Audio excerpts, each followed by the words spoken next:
Western science has made at least two major wrong turns, is what I'll call them. The first one occurred in the 1880s. Maxwell had developed a series of equations for electromagnetism that were just being exploited by various people. One of them was Nikola Tesla. And in particular, there was a lot of interest in the ether to support propagation of electromagnetic waves. Some sort of medium, like water supports water waves, the ether would support electromagnetic waves.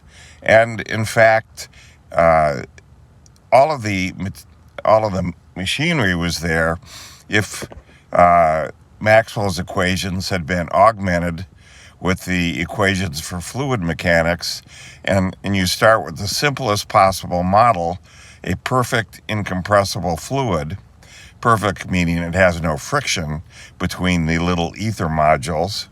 Then you end up with a unified classical theory.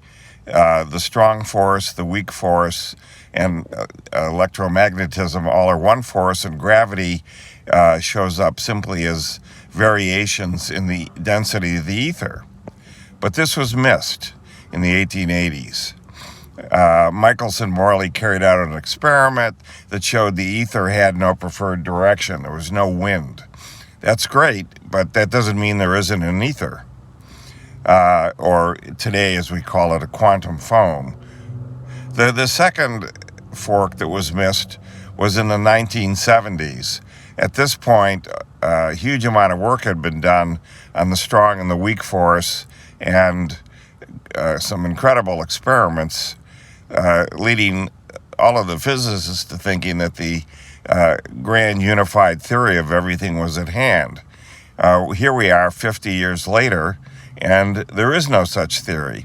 There were people at the time, for example, in the late 60s, David Bohm said we have to look to the East, to mysticism, for new ideas. He said these ideas that we have today are not enough to explain the world around us. And Fritjof Capra wrote a book, The Tao of Physics, arguing for this, that the ideas of the East, the ideas that arise through deep meditation, the Tao of Lao Tzu, the Yoga Sutras of Patanjali, the meditations of the Buddha, and in the East, the Kabbalah, with so forth. This was all missed.